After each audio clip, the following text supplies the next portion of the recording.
Hello badminton community and welcome to episode 11 of the Tokyo 2020 show. This is our last episode today. I'm Jeff, this is Henry. We are from the Badminton podcast and Volant, here to bring you the latest news, results, polls, predictions and more on the show. It's the last day, Henry. It's been a crazy 10, 11 days now. You know, a year ago, we would have never thought that we would actually be running the Tokyo 2020 show, and it's been an amazing journey for us, you know, being able to watch badminton every day, all day. And you know, a year ago, we had no idea that the results of the Olympics were going to be the way that they turned out to be as well. Very, very strange. I think if the Olympics was played a year ago, the results would be so much different. Yeah, and I think we've had a great time hosting, had a great time watching, spending all day watching badminton, but I guess the big challenge for us was that we couldn't show any actual footage because of the ISC rights, and we couldn't show the video, which everyone loves to see. So I think overall, it's been a challenge, but awesome fun. I definitely really enjoyed it, and you know, being able to sit here with you watching the badminton every day has been really enjoyable. So thanks. Learned a lot. I guess let's do a bit of a run through as to what happened last night in firstly the women's singles bronze medal match between He Bingjiao and PV Sindhu. What did you think of that? Yeah, look, so of course we all know that Sindhu won that in straight sets. We did find that Sindhu was able to take that net again, right? Like she did against Yamaguchi, but couldn't do against Chi-Lin. And because of that, it just set up her attack so well. And I feel that He Bingjiao, even though she's got a really strong game, she's not as quiet, as fast as Chi-Lin. So she couldn't really force PV Sindhu around the court and bully her around like Chi-Lin did to twist her from corner to corner. And because of that, PV Sindhu was able to keep up. She was still able to increase speed for attacks and stuff. And I think that's probably where the difference lies between the result between her and Chi-Lin versus her and He Bingjiao. Yeah, it was almost like a bit of a role reversal where PV Sindhu was pushing He Bingjiao around the court, and Bingjiao, when she had the opportunity to actually challenge the net, she didn't really do much of that and spent most of the time in the rear court. But yeah, moving on to women's singles gold, that was an epic three-setter between Chi-Lin and Chen Yufei, going at three sets, 21-18, 19-21, 21-18 to Yufei. What did you think of that one? Yeah, look, I think that Chi-Lin was definitely playing a lot better. Like she started a lot better than in her previous matches. Now, by better, I mean that she wasn't as scared. It seemed like she was going for a shot, she was going for attacks. The only problem with that was that she started to make quite a lot of errors. So she would play a good string of points, but then she would make many errors in a row all of a sudden, and it was just like a bounce between both. We lost a bit of consistency in the play, and especially that around the head smash from the around the head side cross court smash or half smash. She was missing that by this much every single time. And I think that was tricky because Chen Yufei was retrieving so well that she had to try to hit lines to try to win the points. Yeah, and I think that, like you said, that particular shot, it probably was the fifth shot that we saw that eventually went in, actually hit the net tape. So there was so many errors that we wouldn't typically see, especially in that third set where she was trailing, and then of course finally on that match point where she's trying to place a net and it could barely even get to the net. Yeah. So at that stage, Chen Yufei was exhausted, I think, and she was just following. She wasn't really creating, but in the first and second, like she was actually trying to change the tempo of her movement and her shots and her speed. But she wasn't doing any of that in the third. She was just kind of feeding off Chi-Lin's speed and just trying to get things back. But unfortunately, Chi-Lin couldn't just stay strong enough, maybe mentally. I think that physically she was okay, but I think it was a bit hard mentally to just keep pushing and keep getting it over and over and keep working really hard for every point. I think, yesterday we talked about that she, you know, the results of the match would depend quite highly on her confidence level. And she was kind of stuck between a rock and a hard place because she needed to play those long rallies to win the point, yet when there were long rallies, she would make mistakes. So it was really challenging in that sense. So I think Yufei was you know, kudos to her for sticking to it, because we did say that, you know, physically she might be limited, and she was looking very exhausted by the end of it. But rather than hear from us, let's hear from them. So let's hear from Chen Yufei, Chi-Lin in their post-match press conference. 很开心，然后呢，就是延续这个辉煌吧。但是其实我们在16年以后遇到了很多的困难，特别是中国女单。然后我觉得今天能站在最高领奖台上，我觉得是对我们女单的一个肯定吧，然后也是对我自己的一个肯定，然后很开心。对，就是在第3局的时候，自己其实从一开始就失误比较多，然后造成自己在分数上的落后。那到了第3局后半的时候，其实想要追，但是因为前面失误了太多，所以导致自己没有办法追过。其实我的体能，其实我感觉是会有点，也不是有点吧，是挺累的，但是就是自己也还能继续坚持吧。可能我看起来就比较惨，但是我也还能坚持。So earlier this afternoon, Jeff, we saw the women's doubles bronze match between Lee So-hee, Shin Sung-chan versus Kim So-young, Kong Hee-young. What did you think of that one? Yeah, I actually tipped Lee and Chen for that one, but of course they did lose. They were the seeded pair. They lost quite, I wouldn't say convincingly, it was still a really hard fought match, but straight sets. I think that Kim was really the defining factor. Like, she was really playing well. We saw her counter attacking really well, and not just lifting. She was lifting, but then taking those opportunities. And then she was also attacking really smartly. So I think all 3 of the other girls were just hammering every smash every single time. Whereas she was taking speed out. She was doing like the high smashes, which were really hard to defend as well. So I think that she was definitely the star of that match, and that's the reason, that's the change, or sorry, that was the difference that got them to the win. Yeah, certainly the other 3 women's players were basically bringing their normal game, whereas Kim took it 1 notch higher when she was blocking off. It typically was off of So-hee's smash, blocking off So-hee's smash, and then So-hee had to basically run from the backhand corner to the forehand corner. But yeah, she was just playing so intelligently on court today, and that's probably why that the Kim and Kong did end up winning that one. 21-10, 21-17. So in terms of the women's doubles gold, we had Apriani, Rahayu, and Greysia Polly versus Chen, Jia Yifan in what was a magical moment when they beat them in the straight sets, which was essentially a psychological warfare from the start. Yeah, it was quite strange, right? So usually we see Chen really vocal, really loud, which she was in that first set. But what we found the second half of that first set, as well as in the second set, we saw Greysia kind of tactically, I think, she was like smiling. So like Jia Yifan would serve an ace against her, or that drive serve, and then she would just smile. And then Rahayu was smiling initially first as well. And I think that maybe psychologically that was a bit of a challenge for the Chinese, because usually maybe they're used to being not hated, but usually used to frustrating the opponents. But now they couldn't frustrate them so much, maybe de-arm them a bit. And then we found that Rahayu got really loud after that, and then Chen kind of came down and she wasn't so loud, and all of a sudden there was a huge role reversal where psychologically the Chinese weren't able to do much. Like I would say that their game, like I would have tipped them to win as favourites. Of course. But Greysia and Rahayu just were able to play that mental game, play solidly, but then we just saw errors from the Chinese, mistakes where they're both going for the shuttle and leaving it, and just slow and making just so many errors that we wouldn't usually see. Yeah, and I think it does highlight the pressure of the Olympics, right? Which we probably didn't talk about, I guess, so much in the Tai Tzu-Ying versus Chen Yufei match. But yeah, the Olympic pressure probably played a huge factor in that. And then, and the initial psychological, I'd say, advantage that Chen brings to the women's doubles game wasn't quite there. It was almost sort of immediately shut down by the Indonesians, and we had Apriani started to get very vocal. And as you said, Chen sort of just got really within her own world. And then when she did eventually check into the match, which, unfortunately we're saying as if she wasn't there for most of the time, but she kind of checked in and really focused. She did quieten down, but she focused and started to play a bit better towards the end of the second set. But then Jia Yifan looked like she was checking out. Whereas most of the game, Jia Yifan was actually playing the better really well. of the two. Yeah, I think so as well, which is usually the opposite way. It's usually Chen who's motivating and fueling that fire. But I think Jia Yifan had to step up to that today. Yeah, but that was a magical moment. And I guess the final point, they had pretty much started to celebrate, right? Yeah, it's clearly out. Yeah, clearly out, but they were already celebrating. Yeah, and that was a magical moment for us. Definitely, with all the tears, you can see how much it means to them.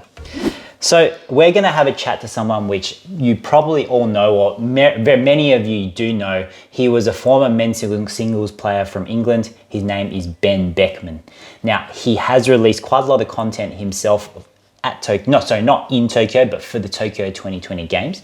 And you probably have seen some of his videos. So let's have a chat to him. So Ben, was the Olympics what you had expected? Yeah, I would say that from before the Olympics began, a lot of the players and pairs that I thought would do well have done well. But that's not to say that this Olympics has brought up some very unexpected things, some unexpected performances in Kevin Corden's dream run to the semi-finals. An unexpected result just happened just now with the women's doubles, with the Indonesians becoming the first ever Indonesian women's doubles pair to win an Olympic gold. Polly's the oldest champion now ever in the Olympics. And now Indonesia are the only nation, as alongside China, that now have a champion in all 5 disciplines. So, you've also got Momota's shock loss in the groups. I did think maybe he would struggle to win the tournament. You're right. Yes, I did think. Yeah, I did think. Yeah. Yeah, Momota's shock loss in the group was another unexpected thing, as well as also Japan's women's events. They both lost their women's singles players to the quarterfinals, and the same in the women's doubles, which is quite a surprising thing. I mean, at the Olympics, you're going to get a couple of unexpected results, but I feel in this one there's been more than usual, and that's not to be too unexpected with all the circumstances leading towards these games. Yeah, definitely so many unexpected wins and losses on both sides. So lots of tears of joy, but lots of tears of anguish and sadness, I guess. But looking at all the matches, we've seen so many great matches over the last 10, 11 days worth. So what was your favorite match? Oh, that's a tough one. There's been great matches from day one. On day one, you had Li Yang and Wang Chi-Lin having an absolute epic match against Ranki Reddy and Shetty. That's definitely up there. But it would probably be for me the women's singles final yesterday. That was an unbelievable match. I don't think I've ever seen a women's singles final in Olympics as good as that. The emotions it had me feeling, I haven't felt that way since I watched Lindan and Lee Chong-wei in 2012. I must admit, there was that kind of nervousness, even though I didn't mind too much who won. If I had to pick, I probably wanted Tao Ziying. But it was quite neutral. I was just enjoying the match. I got so sucked in, and the rallies were phenomenal. Tao Ziying playing all sorts of shots under that kind of pressure was quite phenomenal. And she wasn't making as many errors as maybe she had done in the past. But Chen Yufei, she anticipated almost everything, kept her calm. And after her previous rounds, I was quite surprised at the level that she brought. It was just a fantastic final between two amazing players, and it's a shame that one had to lose that one. But that for me, if I had to pick one match, it is definitely that women's singles final. Yeah, it's exactly what you want to see in a gold medal match. Going to 3, with a tight contest between 2, fantastic, phenomenal players. That's what we're looking for when we're watching the Olympics, right?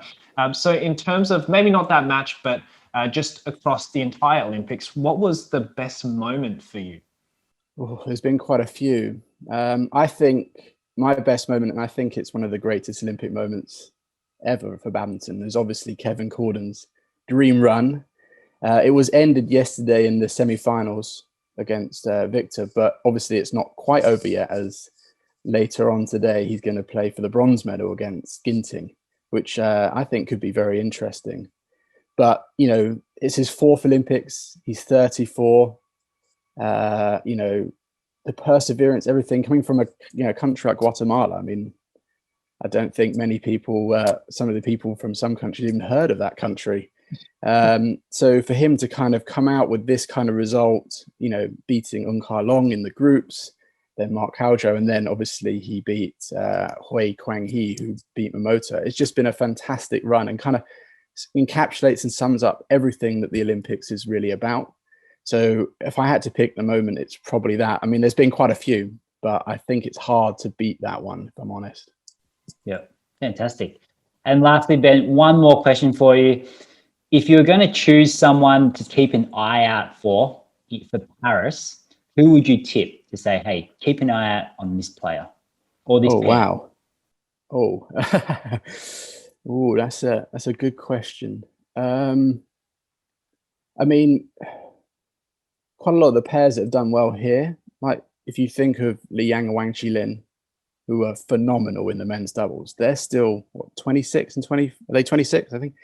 So in Paris is only 3 years away, so they could be in the absolute prime of their life. But, you know, that men's doubles category has got some really promising players.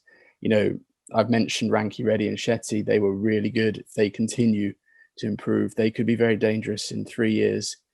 You know, the women's singles category is still full of very young, promising players. I mean, Unsi Young, I mean, all of them really. I mean, Unsi Young, though, needs to develop a little more attack, but if she does that, then she could be very, very, you know, promising. But I feel there's probably some other players that weren't at these Olympics that I feel, you know, could very well be, you know, on the podium in Paris. I mean, if you think back to Rio, players like Li Zijia were just in the world junior ranks, and now they're tipped for medal hope. So you don't know who's going to be there in Paris 2024. You know, there's a really good player from Thailand, Kunlavut Patitsan, that I think is really good. Give him 3 more years, he's going to be up there. But yeah, no, I think a lot of the players, it's hard to pick one. There's so many, and you know, they're obviously the older players, but there are quite a lot of players that are going to be in the absolute prime of their life come Paris. So it's a difficult one to pick, if I'm honest. There's so many to pick from. Yeah, so I think that it highlights the change just with the last year as to who we originally thought was going to do so well at Tokyo, and the years passed, and you know, a different group of people have now rose to the podium. So knowing who's going to be there at Paris, it is hard. We know roughly who's going to be there, but we don't know those that we just don't know. Exactly. So that's the beauty of it as well, and the beauty of the Olympics, bringing everyone together. So Exactly. thanks, Ben. Thanks for showing us your crystal ball. I didn't really pick anyone, and I wasn't too specific there. It's just, I think it's too difficult, as the results from these Olympics have shown, and some from in the past. I think it's quite difficult to really pick who's going to do well and who's not. But there's you know, going to be some amazing players when it comes to Paris in 3 years' time. Perfect. All right, thanks a lot for joining us, Ben. No worries. It was good to be here. Thanks for having me.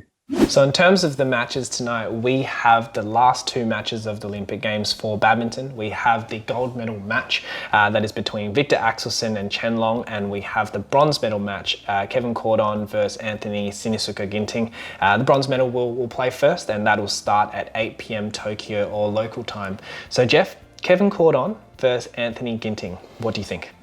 Look, I would love this to have a fairy tale ending for Kevin Cordon to get a medal for Guatemala. That would be amazing. And I think he's already inspired millions and so many people to take up badminton, or just to say, hey, it's possible. I'm not from one of the main countries. It's actually possible to do really well. So I'd love to see him win that, but I do think that Ginting will be just too fast. I think that if Kevin can't get through him with this smash, and Ginting's defense is very strong, it's going to be hard for Kevin to beat him just on speed. So I think I'm going to go with Anthony Ginting, Indonesia, for this match. Yeah, I think that if the rally draws on for too long, I'm sure that Ginting will outplay Kevin. So I'm going to agree that Ginting's probably going to take this one. Yeah. How about Viktor Axelsson versus Chen Long, Jeff? Yeah, look, I think that the Viktor that we've seen at this tournament or at the Olympics is like the highest level that he has played, I think, is almost unplayable. So if he can bring that high level, I think that he's going to win this match. We did see him play against Cordon in the semi-final, where it didn't seem like he was as focused or as brutal with his attack or his intensity or focus.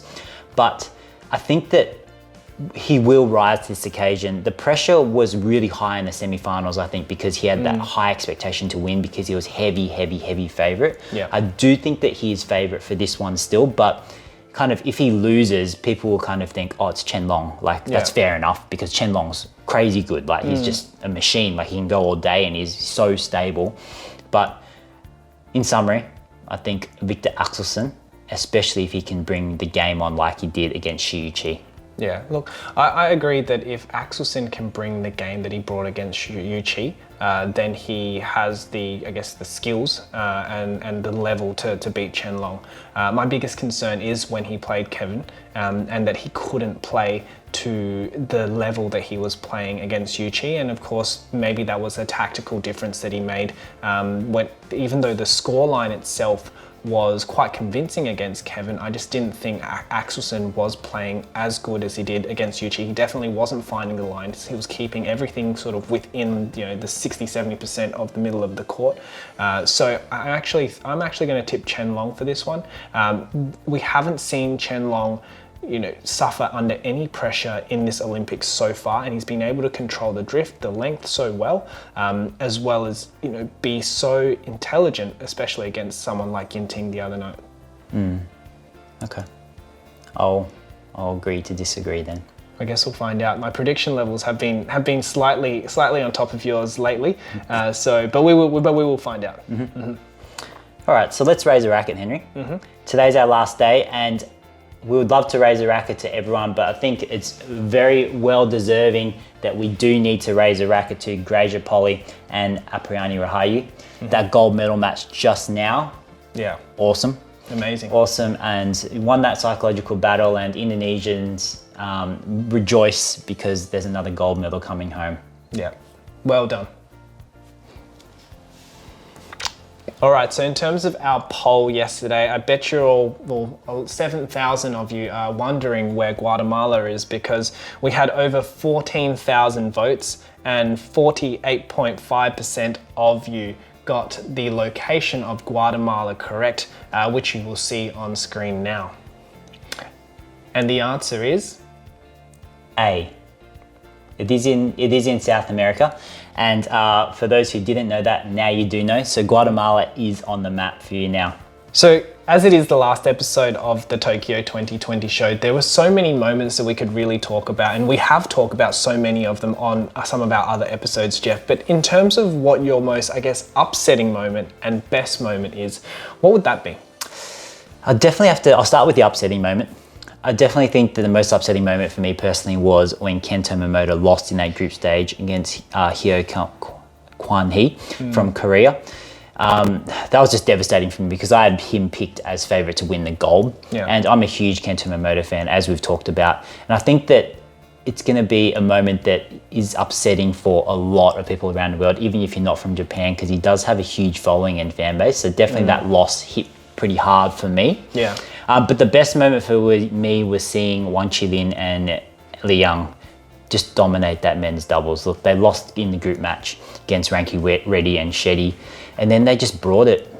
It was just a pleasure to watch them play. They were just amazing, invincible. Like they were unplayable for 4 sets of semi-finals and finals. And so that was probably the most magical or the best moment for me to watch those matches. Yeah, I think when you did get to see Li Yang and Chi-Lin play, they were just so good that you wanted the game to continue, although their opponents couldn't keep up. That was the challenge, that we couldn't keep watching more of it. So yeah, that was definitely a great moment. And of course, Momota losing in that second set when he hit the tape, that was pretty awful as well. But in terms of my most upsetting moments, I think we'll talk about this on one of the other episodes, is that you introduced me to Yuta Watanabe when he was sort of first coming onto the scene, and I've developed a huge fan love for Watanabe. And when he had lost the mixed doubles against Huang Dongping, Wang Yilu, when he was playing with Arisa Higashino, that was a bit of a heartbreak for me. But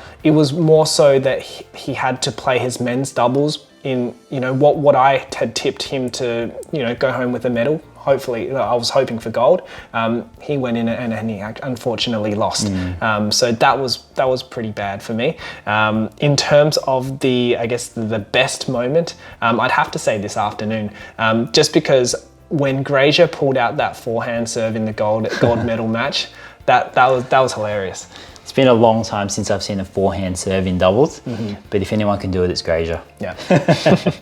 Now, we've had a really great time watching the Olympics and hosting the Tokyo 2020 show every day because we love badminton. That's why we're here. And you know, being able to watch badminton every day is a pleasure.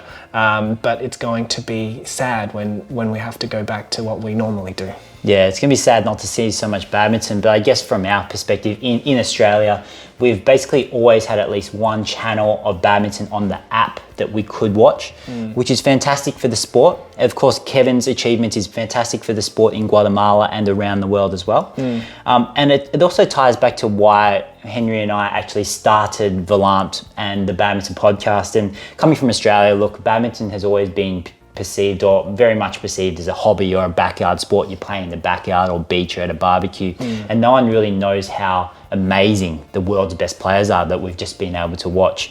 So yeah, so our goal and what we'd like to do is we really want to introduce more people to the sport of badminton, increase that participation by lowering the boundaries, making it easier to start, and we have like minimalist gear and rackets to do so, but also a podcast, YouTube channel that helps to share the information and the stories of badminton players, and hopefully we'll be able to show the world how incredible badminton is, because we've seen amazing badminton this week. Yeah, absolutely. So if you're not sick of our faces by now, it's episode 11, the last episode. If 11 episodes is not enough, then make sure you check out the screen now. That you'll be able to see the URLs for our social media and YouTube, so you can continue to enjoy some of the content that we bring out. So just as a reminder, we've got men's singles tonight. We have the bronze medal match first, 8 p.m. local time, and then we have the gold medal match, which is the last match of the Olympic Games. Please do check out the screen for the URLs in case you are trying to stay up to date with all the latest results and information. And from myself, Jeff and Henry, it's been an absolute pleasure bringing you the Tokyo 2020 show, and we'll see you next time. Bye for now. Bye.